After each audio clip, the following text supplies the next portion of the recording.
अस्सलाम वालेकुम। कल हमने प्रोबेबिलिटी, परम्यूटेशन और कॉम्बिनेशन देखा था। इससे पहले आपने कहा था कि मैट्रिसेस का रिपीट कर दें, तो आज हम वही मैट्रिसेस को देख लेते हैं दोबारा से। उसमें हमने जो चीज़ें आपने रिपीट करने को कहा था, उसमें हमारे पास इनवर्स ऑफ 3x3 मैट्रिक्स है। इसके अलावा हमारे पास वो रो ऑपरेशंस क्या होते हैं, रो ऑपरेशंस क्या होते हैं, तो ये हम जो है ना दोबारा देख लेते हैं। अब पहले हम रो ऑपरेशन देख लेते हैं कि रो ऑपरेशन क्या है हमारे पास। हमने सिस्टम ऑफ इक्वेशंस को जो है ना सॉल्व करना है। सिस्टम ऑफ इक्वेशंस क्या है हमारे पास, नंबर ऑफ इक्वेशंस गिवन होंगी, उसमें हमारे पास कुछ स्पेसिफिक नंबर ऑफ जो है ना वेरिएबल्स होंगे जो हमने फाइंड करने हैं। जैसे ये हमारे पास x1 प्लस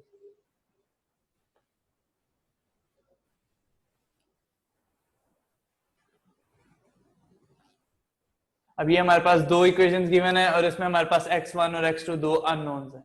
तो इसको आपने साइमल्टेनियस इक्वेशन से तो सॉल्व कर सकते हैं, इसके अलावा हमारे पास एलिमिनेशन मेथड होता है। अब हमने देखने के इसको मैट्रिक्स की फॉर्म में हम कैसे सॉल्व करते हैं। तो मैट्रिक्स की फॉर्म में सॉल्व करने के लिए सबसे पहले तो हम एक मैट्रिक्स इसका बना लेते हैं। अब वो कैसे बना रहे हैं, हम जो x के साथ वेरिएबल्स हैं उनको ये 1 5 3 -3 और हमारे पास जो रिजल्टेंट पे है 2 और 6, ये हमारे पास एक मैट्रिक्स बन गया। ये कैसे बना, हमारे पास असल में ये हो रहा है 1 5 3 -3, ये हमारे पास एक एक्शन मैट्रिक्स था। ये हमारे पास जो फाइंड करना था x1 x2 था और हमारे पास ये किसके इक्वल था, 2 और 6 के। तो इसको हमने जो ये सिंपल मल्टीप्लिकेशन है, मतलब इसको मल्टीप्लाई करेंगे तो असल में ये सारी इक्वेशंस ही हैं। तो इसको हमने ऑगमेंटेड फॉर्म में लिख दिया, इसको कहते हैं ऑगमेंटेड मैट्रिक्स, कहते हैं ऑगमेंटेड मैट्रिक्स। अब उसमें जो हमारे पास जो ये लास्ट कॉलम है, ये हमारे पास जो रिजल्ट है जो इक्वल टू के बाद है, ये लास्ट कॉलम हमें वो कर। अब रो ऑपरेशन हमारे पास जो थे वो तीन तरह के थे। सबसे पहले हमारे पास रो इंटरचेंज थी,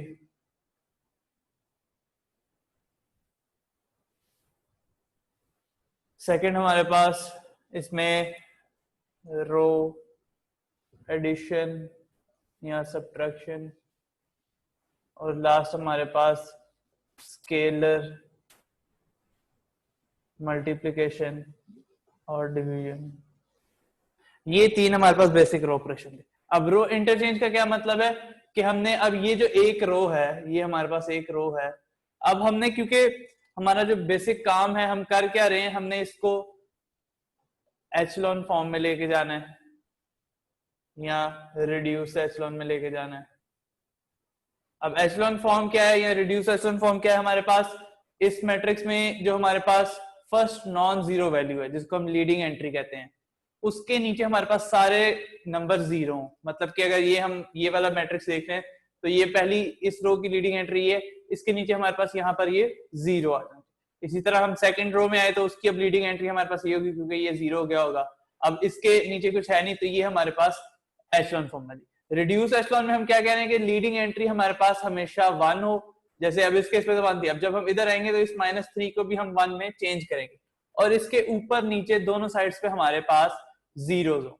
मतलब रिड्यूस एचलॉन फॉर्म बेसिकली एक इसी मैट्रिक्स मतलब 1 3/3 का लिखें तो ये हम इसको आइडेंटिटी मैट्रिक्स की तरह, लेकिन इक्वल टू यहाँ पर कुछ वैल्यूज आएंगी जिससे हमारे पास डायरेक्ट हम कह सकते हैं कि x3 हमारे पास c था, x2 हमारे पास b था और x1 हमारे पास a था। तो ये हमारे पास जो रिड्यूस एचलॉन फॉर्म है वो इस फॉर्म में है। लेकिन अगर हम एचलॉन की बात करें तो हमारे पास ये लीडिंग एंट्री को हम कह रहे हैं x a x b x c, ये हमारे पास कोई भी लीडिंग एंट्री और यहाँ पे हमारे पास कोई भी नंबर हो a1 a2 a3, यहाँ पे हमारे पास कोई भी, मतलब इस लीडिंग एंट्री के नीचे सारे जीरोस हो, इसके भी नीचे जीरो हो और इसके नीचे कुछ है नहीं, तो ये हमारे पास एक, ये हमारे पास एचलॉन फॉर्म है। लेकिन जब हमारे पास ये a1 a2 a3, जब हमारे पास a1 a2 और a3 जीरोस के इक्वल हो और एक्स ए एक्स बी और एक्स सी 1 के इक्वल हो तो ये हमारा रिड्यूस्ड हो जाएगा। अब हमने अगर इसको रिड्यूस करना है तो सबसे पहले हमारे पास रो इंटरचेंज है। रो इंटरचेंज का क्या मतलब है, ये हमारे पास 3 रोज हैं, हम इनको आपस में इंटरचेंज, अब वो हम कब करेंगे, जब हमारे पास किसी रो में, जैसे अगर हमारे पास इसमें एक और ऐड कर दें तो ये हमारे पास 0 1 3 आ गया, सपोज हमने यहाँ ऐड किया, तो अब हमारे पास जो रो 0 से स्टार्ट हो रही है ना उसको आप सबसे पहले सबसे एंड पे ले, ये है हमारे पास रो इंटर, मतलब हम रोज को आपस में इंटरचेंज कर सकते हैं। पूरी रो को हम, इसको रो को उठा के हम लास्ट पे ले आ सकते हैं, इसको हम टॉप पे ले जा सकते हैं। अब इससे हमारे पास देखिए सिस्टम पे कोई फर्क नहीं पड़ रहा, क्योंकि आप इस साइमल्टेनियस इक्वेशन को, इसको ऊपर रख ले इसको नीचे रख ले, इससे फर्क कोई नहीं पड़ता। तो रो ऑपरेशन हम करते क्यों है, ताकि हमने, क्योंकि रीडिंग एंट्री के नीचे 0 लाना है, तो जो 0 वाली रो है उसको पहले ही आप उठा के नीचे ले। अगर ये हमारे पास ये रो यहाँ टॉप पे होती, सबसे पहले आप क्या करते हैं, आप इस रो को लास्ट पे लेके आ जाते, ठीक हो गया। इसके बाद हमारे पास रो एडिशन। रो एडिशन हमारे पास क्या है कि हम कोई एक रो से दूसरी रो को सबट्रैक्ट या ऐड कर सकते हैं। अब जैसे यहां हमने 0 लाना था तो हम क्या कर सकते हैं, हम रो 2 में से 5 टाइम्स रो 1 माइनस कर दें, तो देखें हमारे पास क्या आ जाएगा, रो 1 तो वही रहेगी, और यहाँ पे हमारे पास 5 माइनस 5 1 5, तो ये हमारे पास 0, ये -3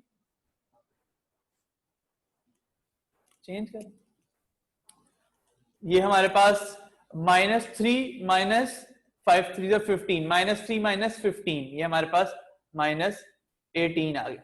और लास्ट क्यों हम पूरी क्यों कर रहे हैं, तो 6 माइनस 5 2 10, तो ये हमारे पास -4 आ गया। तो ये हमारे पास एचेलॉन फॉर्म बन गई, जिसमें हमारे पास ये लीडिंग एंट्री है, इसके नीचे 0, और ये हमारे पास वैसे ही हमारे पास लीडिंग एंट्री है, इसके नीचे कोई कॉलम नहीं। अब अगर हमने इसी को रिड्यूस्ड फॉर्म में लेके जाना, आप इसी से भी सोल्यूशन अब कैसे आ सकता है, ये हमारे पास 2 इक्वेशंस थी जिसको हमने इस फॉर्म में लिखा ना, तो अब इधर से आप इक्वेशन बना सकते हैं, x1 + 3x2 = 2 और -18x2 = -4। तो इस इक्वेशन से आपके पास x2 आ जाएगा, उसको आप इधर सब्स्टिट्यूट करेंगे, हमारे पास x1 आ जाएगा। लेकिन अगर आपने इसको रिड्यूस्ड फॉर्म में लेके जाना है, तो सबसे पहले आप देखें कि इस पूरी इक्वेशन को अगर हम थोड़ा ज्यादा सिंपलीफाई करें, तो इसको अगर हम 2 से डिवाइड कर दें, मतलब हम रो ऑपरेशन लगाएं कि 1/2 R2, तो ये हमारे पास ऊपर वाली रो तो सेम हो जाएगी, ये हमारे पास 0, ये हमारे पास डिवाइड इसको करें, इसको आप माइनस से कर दे ताकि वो माइनस साइन भी चल जाए हमारे पास, तो ये हमारे पास 9 और ये हमारे पास 2 आ गया। अब आपने इस 9 को 1 में चेंज करना है, तो 9 को 1 में चेंज करने के लिए आप क्या कर सकते हैं, इसको हम पूरी इक्वेशन को 9 से डिवाइड कर दें, हम पूरी इक्वेशन को 1/9 R2, तो इस पूरी इक्वेशन को अगर यहाँ से 9 से डिवाइड करेंगे तो ये हमारे पास 1 आ जाएगा, इसको आप यहाँ से डिवाइड करेंगे तो हमारे पास 2/9 आ जाएगा। अब हमने देखिए लीडिंग एंट्री तो दोनों 1 कर दी, अब हमने इसको 0 करना है, तो इसको 0 करने के लिए हम क्या कर सकते हैं, R1 माइनस ये हमारे पास 3R2, हम रो 1 में से 3 टाइम्स रो 2 माइनस करेंगे, तो ये हमारे पास, ये तो 0 ही रहा, नीचे वाली तो एग्जैक्टली हमारे पास सेम हो जाएगी, और यहां हमारे पास 3 - 3 0, और ये हमारे पास 2, इसको साइड पे कर लेते हैं, 2 - 3 टाइम्स 2/9, ये हमारे पास कैंसिल हो गया 3, तो 2 - 2/3, ये हमारे पास क्या आ जाता है, इसको हम होल नंबर की फॉर्म में अगर लिख लें, ये हमारे पास 2 - 2/3 1/3, तो ये 4/3 का, तो ये हमारे पास 4/3। अब इससे हम डायरेक्ट देख सकते हैं कि x2 हमारा 2/9 है और x1 हमारा 4/3, तो ये हमारे पास बेसिक 3 रो ऑपरेशंस हैं जिससे हम ये सिस्टम ऑफ इक्वेशन सॉल्व करते हैं। इंटरचेंज तब करेंगे जब हमारे पास कोई भी रो जो 0 से स्टार्ट हो रही है उसको आप नीचे लेंगे। रो एडिशन हमने, क्योंकि लीडिंग एंट्रीज को नीचे सारे 0 करने हैं, तो जो भी नंबर होगा ना आप उसमें से फर्स्ट रो को सब्ट्रैक्ट या ऐड कर देंगे साइन देख के।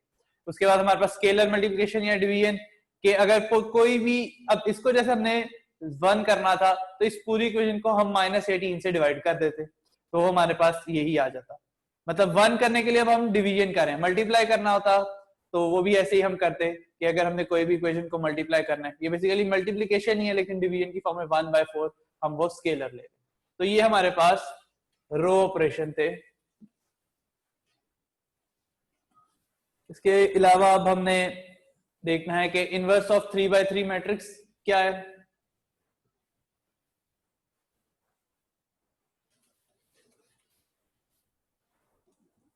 अब इनवर्स हमने 2/2 मैट्रिक्स अगर पढ़ा था तो इनवर्स ए इनवर्स फॉर्मूला क्या है हमारे पास, adjoint of A over determinant of A. तो अब 3/3 मैट्रिक्स अगर हम बना ले जनरल नोटेशन से,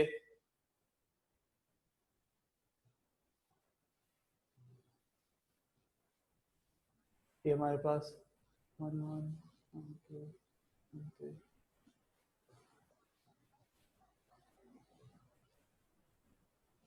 ये हमारे पास एक 3/3 का मैट्रिक्स है जिसका अब हमने इनवर्स फाइंड करना है, इसको हम ए कह देते हैं। ये नोटेशन मैंने बताई थी कि ये हमारे पास आई जे की फॉर्म में जो 1 है वो हमें बता रहा है कि फर्स्ट रो है, और जो सेकंड पे 1 है वो बता रहा है कि फर्स्ट कॉलम है। तो अगर आपने इसका इनवर्स फाइंड करना है, सबसे पहले अगर हम इसका डिटर्मिनेंट देख लें, 3/3 का जनरल फॉर्मूला जो है हम वही देखते हैं कि इसका हमने जब डिटर्मिनेंट देखना है तो वो हमारे पास क्या होगा, हम इस रो की वो फर्स्ट टर्म है a11 इनटू डिटर्मिनेंट ऑफ, अब हम क्या कर रहे हैं, हम ये 1 1 है तो हम ये कॉलम और ये रो कैंसिल कर रहे हैं, मतलब इसको आप कैंसिल कर दे तो पीछे हमारे पास क्या बचता है, a22 a23 a32 और a33।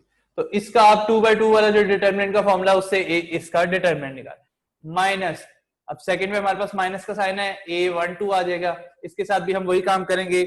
अब हम क्या कर रहे हैं, हम इस पूरे कॉलम को सब्ट्रैक्ट कर रहे हैं और फर्स्ट रो को ही, मतलब 1 2 है ना, तो फर्स्ट रो मतलब फर्स्ट रो और सेकंड कॉलम, तो इससे हमारे पास क्या आ जाएगा a21 a23 a31 और a33। नेक्स्ट पे हमारे पास है प्लस का साइन और हमारे पास लास्ट टर्म है हमारे पास a13, तो 13 में अब हम थर्ड कॉलम उड़ा रहे हैं और फर्स्ट रो, तो ये हमारे पास a12 a21 है, ये a31 a22 a32, तो ये हमारे पास डिटर्मिनेंट आ गया। अब हमने फाइंड करना है एडजॉइंट। अब एडजॉइंट से पहले हमने दो चीजें देखी थी, एक है हमारे पास माइनर और एक है हमारे पास कोफैक्टर।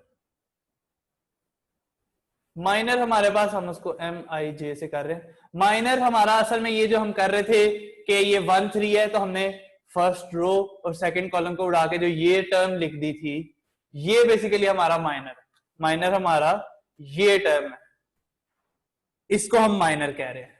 मतलब आपने माइनर फाइंड करना है 2 2 का, तो आप क्या करते, आप सेकंड रो और सेकंड कॉलम, तो हमारे पास ये 4 टर्म्स आ जाती, तो ये हमारे पास 2 2 का माइनर होता।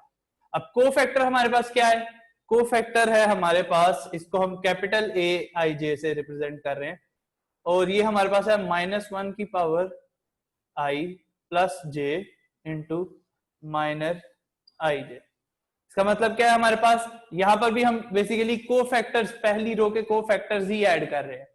तो अब हमारे पास कोफैक्टर से, अब माइनर तो हमारा डायरेक्ट, हमने अगर a11 का फाइंड करना है कोफैक्टर, हमने a11 फाइंड करना है,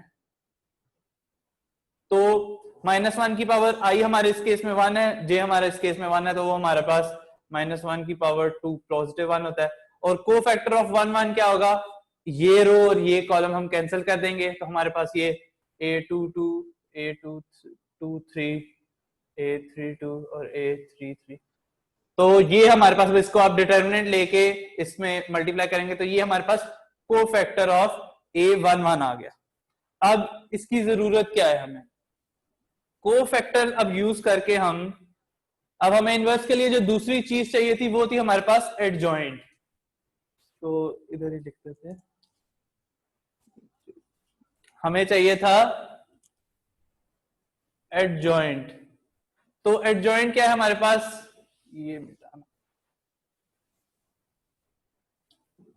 एडजॉइंट ऑफ ए अब हमारे पास क्या होगा, हमने इस पूरे मैट्रिक्स का, ये जो हमारे पास 3x3 का मैट्रिक्स है, अब इस पूरे के हमने जो को फैक्टर्स है ना उनका मैट्रिक्स बनाना है हमने।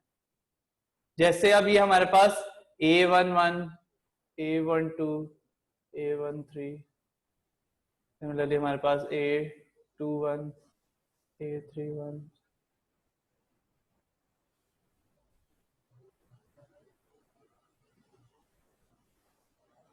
ये हमारे पास मैट्रिक्स है और इस पूरे का ट्रांसपोज ये हमारे पास एडजॉइंट ऑफ ए होगा।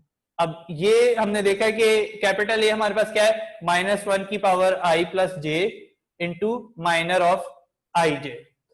अब हमें कोई भी मतलब हमने हर टर्म का हमने फाइंड करना है माइनर, और उसको हमने -1 से मल्टीप्लाई करके ये एक मैट्रिक्स बना दिया। अब इसका भी ट्रांसपोज क्या था हमारे पास कि हम रोज और कॉलम्स को चेंज कर रहे हैं। तो इसको आप ऐसे देख से अगर हम ट्रांसपोज डायरेक्ट ले रहे तो क्या आ जाएगा हमारे पास ए। अब हमारे पास रोज क्योंकि कॉलम्स में चेंज हो रही हैं तो ये हमारे पास ऐसे आ जाएगा।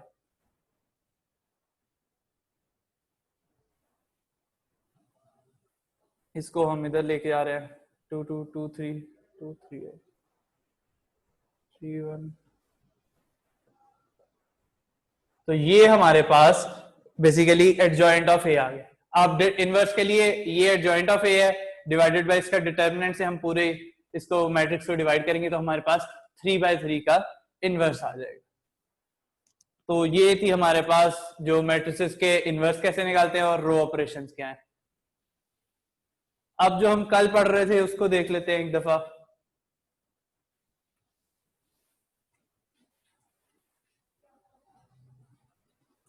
कल हम देख रहे थे प्रोबेबिलिटी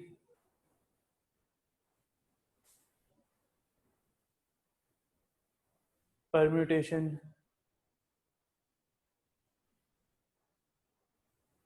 एंड कॉम्बिनेशन। प्रोबेबिलिटी हमारे पास क्या होती है, हमने ये देखा था कि जो नंबर ऑफ पॉसिबिलिटीज है हमारी केसेस की वो डिवाइडेड बाय टोटल। परम्यूटेशन और कॉम्बिनेशन में अब क्या था, परम्यूटेशन में हम नंबर सिलेक्ट कर रहे थे और उनको अरेंज कर रहे थे। मतलब जब अरेंजमेंट की बात आ जाएगी ना तो पी से हम लिखते हैं, जब पी कब हम यूज कर रहे हैं, जब हम अरेंज कर रहे हैं। और कॉम्बिनेशन हम कब यूज करेंगे, जब हम सिलेक्ट कर रहे हैं। अब इसके हम अगर कोई एग्जांपल्स देख लें,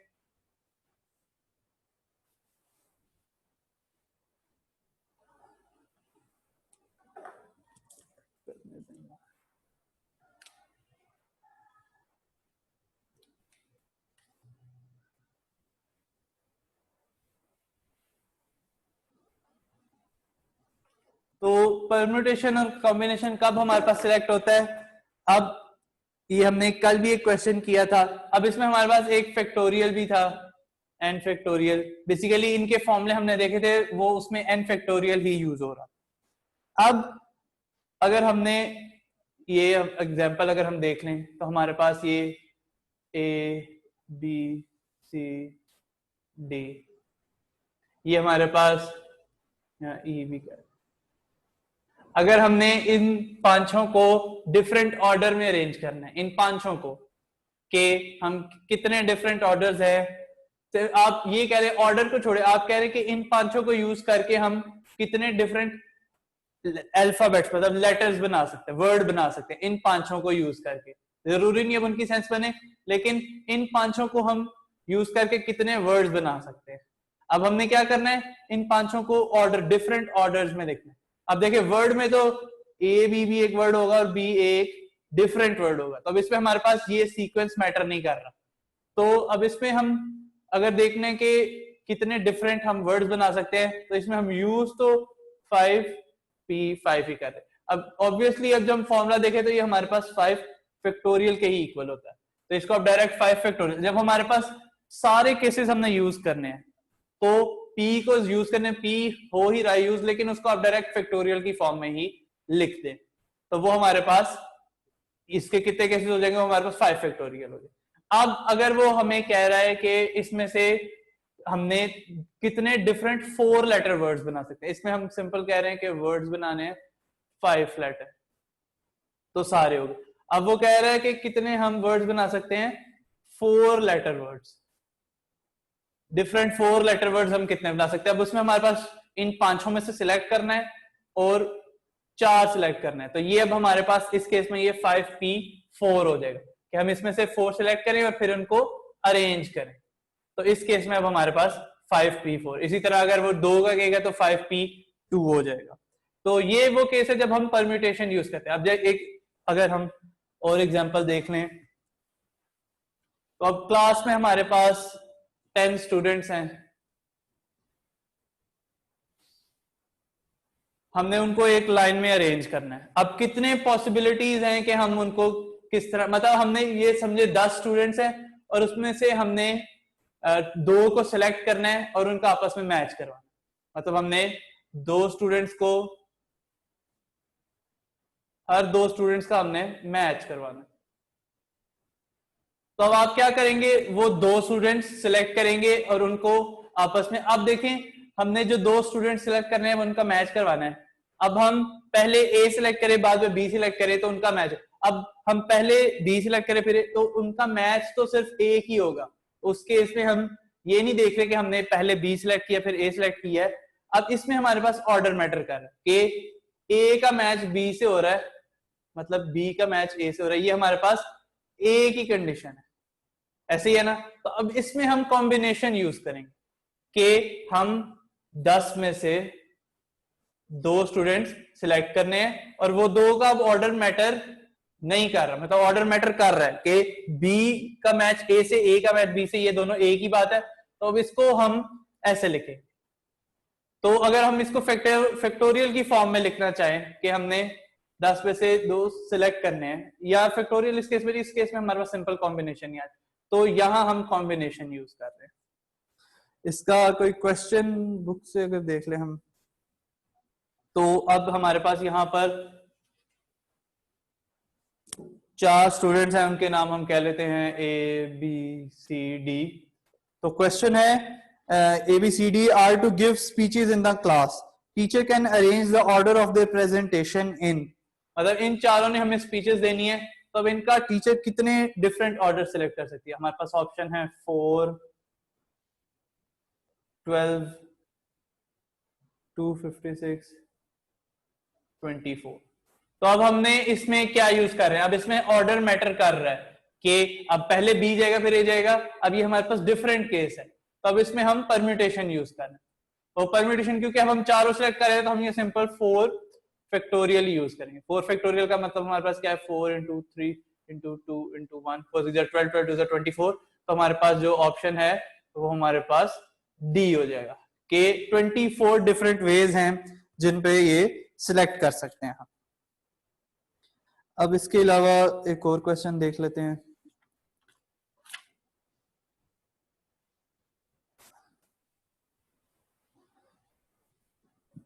अब यहां पे हमारे पास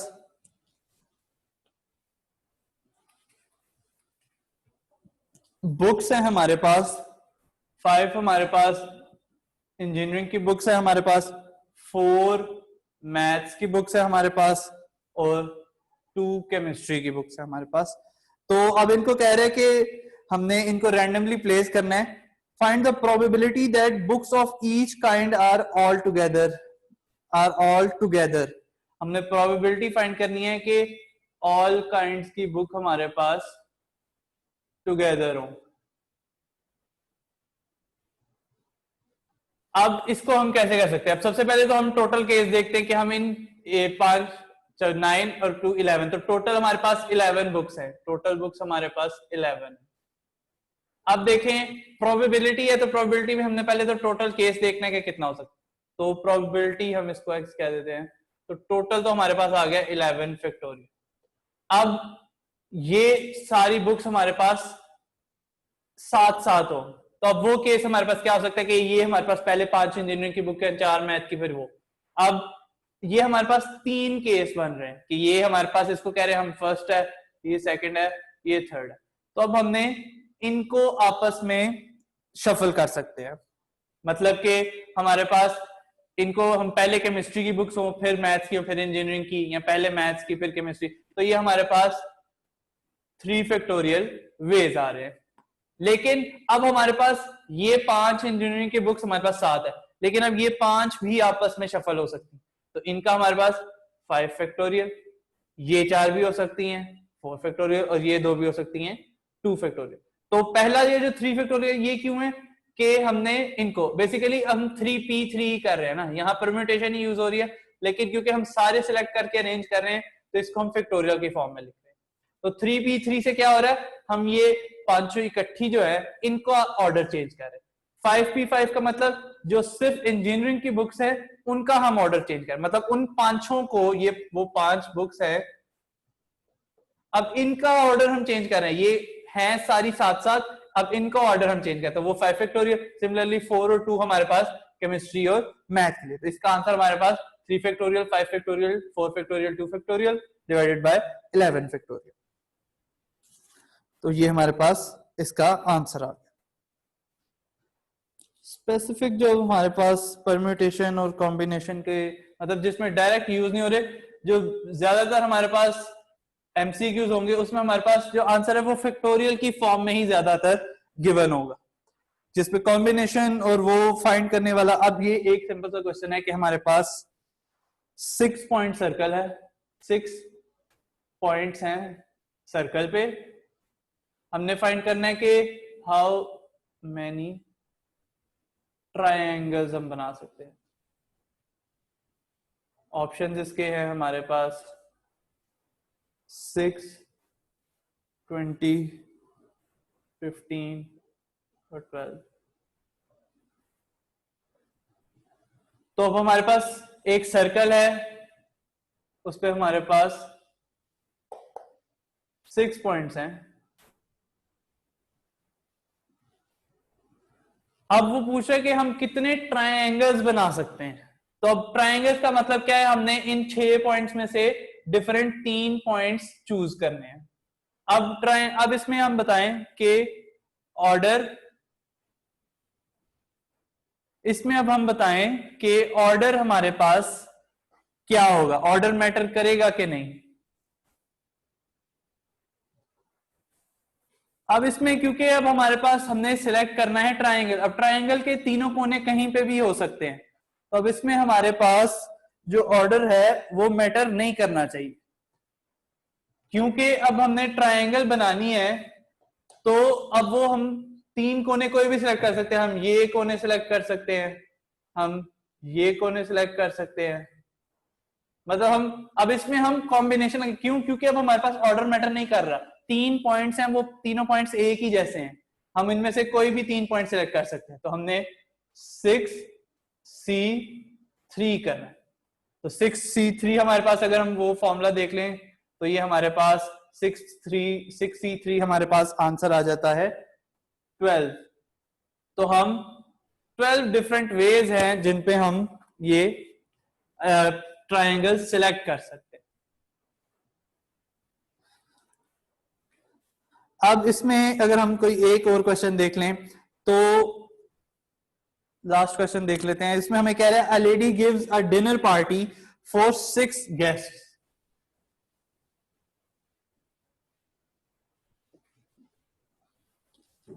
6 गेस्ट है हमारे पास। The number of ways in which they may be selected from among 10 friends if 2 of the friends will not attend the party together.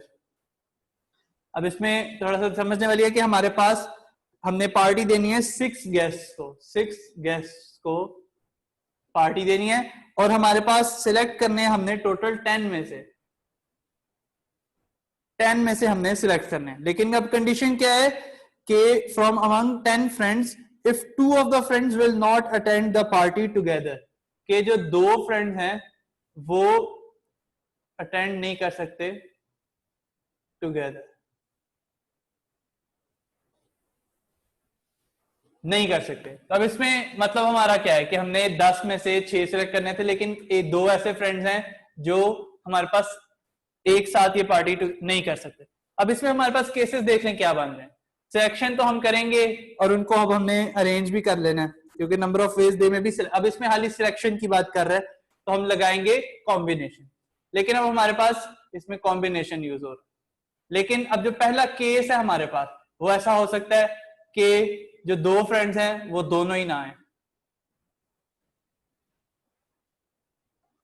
दूसरा केस हो सकता है कि एक फ्रेंड आए और दूसरा ना आए। सिमिलरली दूसरा आए और एक ना आए, तो ये हमारे पास 2 टाइम्स ये केस हो रहा है। अब हमने इनके अलग अलग कॉम्बिनेशन फाइंड करने हैं कि ये कितने विल। अभी अगर ये दोनों ही ना आए तो हमारे पास टोटल कितने रह गए 8, तो 8C6 ये दोनों ही नहीं आए। प्लस अब हमारे पास ये एक फ्रेंड आया एक नहीं आया, तो हमने एक तो हमारे पास फिक्स हो गया कि वो आया है, बाकी अब हमने 9 में से 5 सिलेक्ट करने और ये 2 टाइम्स करने। तो अब ये हमारा इसका आंसर होगा कि 8C6 प्लस 9C5, क्योंकि अब हमारे पास 10 में से 9 गेट्स रह गए, एक को तो हमने पहले फिक्स कर लिया और अब बाकी 5 सिलेक्ट करने। तो ये हमारे पास कॉम्बिनेशन यूजर जब हमारे पास सिर्फ सिलेक्शन हो रही। अब ये यहाँ पर एंड करते हैं। आपका कोई क्वेश्चन पीछे मैट्रिसेस से या इससे तो वो पूछ लेंगे।